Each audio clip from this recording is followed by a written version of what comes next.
Hey, it's Karen, and welcome to 50 is Just a Number, where we talk about everything for women over the age of 50. Why? Because I don't know about you, but I was not prepared for how fast those years flew by. And truth be told, I'm closer to 60 now. But I swear I was just 40 like 2 years ago. I still feel 40. I know they say 50 is the new 40. Whatever. I just can't believe how fast those years blew by. So I want to talk about that. And I want to talk about menopause. Yeah, not prepared about for that. Dating, became single at 50. Certainly wasn't prepared for that. So whether you're going through a divorce, whether you've lost your spouse, whether you're on this side of menopause or the other side of menopause, and not just menopause, other women's health issues, I want to talk about it. I want to talk about it in this podcast. You can always expect a very direct, very upfront, hopefully fun approach to the process of aging. Pro-aging, let's call it pro-aging. In this podcast, we're going to talk about loneliness. Yeah, it's not a fun subject, but guess what? You might be feeling it. A friend might be feeling it. Let's talk about it. Let's share. Let's talk about what we can change if you're feeling lonely right now, what we can do to hopefully make you feel a little bit better by the end of this podcast. With the holidays coming, you might be going through a divorce, traditions change, or maybe you're not divorced and you're just feeling lonely in your family. I will talk about it with you and hopefully talk you through it. Another thing that you'll find, and I constantly preach this because I really believe it, these can be the best years of our lives. So we're going to talk about that in every podcast. And also we're going to talk about the positive side of aging. I am a much more confident person in my 50s than I was when in my younger self. I'm a much bolder person. That was my word of the year 2 years ago.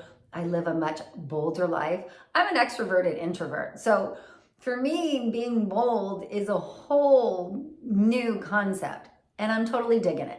So we'll talk about that. But because of the holidays, let's talk about loneliness and what you can do to switch that lonely stuff. First of all, I believe if you're feeling something, feel it, live it, breathe it, cry about it if you need to. Address it and then try and move on from it. Like, don't ignore it. Don't just push it away. Address it. Have a good cry. Whatever it is that you need to do to acknowledge that you're feeling lonely right now in your life. Do it. And I'll give you an example. Several years ago when my ex and I were still together, we were on this just spectacular tropical vacation. And I remember walking the beach alone because he was busy working as he always was. And I just had this moment of, I'm lonelier now in this relationship than if I was walking the beach alone as a single person. And so I let myself feel it. I let myself cry. I let myself think about what it is you're really sad about. And again, I was really sad about being on a beach in a beautiful location and feeling lonely. And so I thought, okay, how do you turn that around? Well, I had to realize that I'm lonely because my boyfriend my spouse at the time was working. Well, guess what? That's how we were paying for those vacations. So I had to let it go. I had to not resent him. And that allowed me to appreciate the rest of the trip and to have some fun with him. Was I wrong for feeling alone? No, I was. So my point being is figure out what's making you feel lonely and change it. Okay. So for me, anytime I'm feeling down or out, I go for a hike. I love the outdoors. I don't care if it's raining. I live in an area that's winters are mild, so it's easy for me to say that you might live in the snow and it might not be so easy to go for a walk. But figure it out. Maybe you're newly separated and your holidays aren't going to look like they have for the past 30 years. Okay, so don't try and replicate that. Don't try and do the same old. Change it up completely. And the pandemic taught me this. I'm a traditionalist, house decorated, family over, cook the same meals every holiday. I love to do that. Pandemic taught me that we can't do it. In our area, people were isolating again in 2020 during the holidays. So my son and I looked at each other, what are we going to do? We didn't know golf courses were open. We went and played golf on Christmas Day. So me, who loves to cook and the house is always decorated and all that, I totally changed it, and my son was willing to do it too. And the funny thing is, and the reason I'm smiling is, it was pouring rain that particular Christmas. And so we were out there, the only foursome. So there was, we played with his best friend, my son's best friend, and his mother. And we played golf in the pouring rain. And I'm sure the staff, the sparse staff that there was, were like, okay, those people are crazy. What are they doing?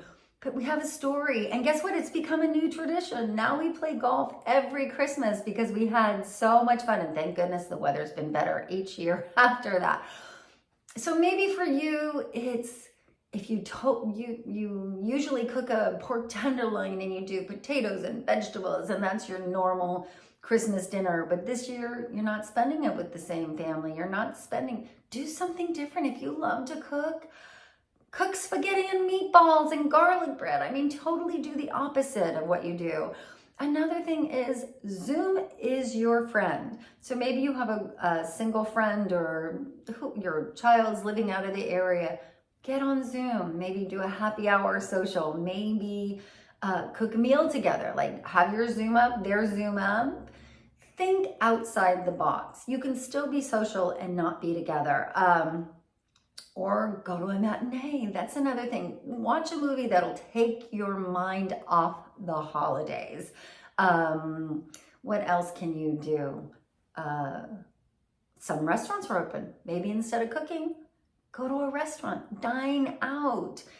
Just mix it up. And then definitely don't watch holiday movies, because that's just going to break your heart a little bit more. But maybe you watch scary movies, or do a spa day. Do a spa day on Christmas Day. Pour yourself a bath, maybe a glass of wine, and eat bonbons before you have dinner, or do your nails. Just spend the whole day taking care of you. That's not such a bad thing, and maybe it'll take your mind off of the past. So I just want you to know, you're not alone in this. There are a lot of people that are feeling this same way. The other thing I almost forgot to mention, look at MeetUp. Maybe there's a MeetUp group.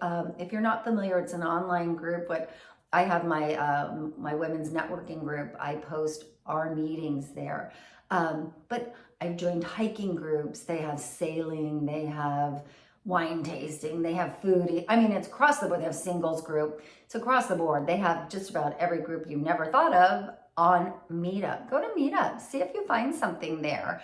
Eventbrite, the same thing. Maybe there's an interesting event going on in your area. But whatever it is, remember, you are not alone in feeling alone. Come back, listen to this tape. Maybe you didn't write down one of the ideas that I had, or maybe you just need to listen to a friend that gets you and understands what you're going through. So please hit subscribe. Also, go to my, go to 50isjustanumber.com, 50isjustanumber.com.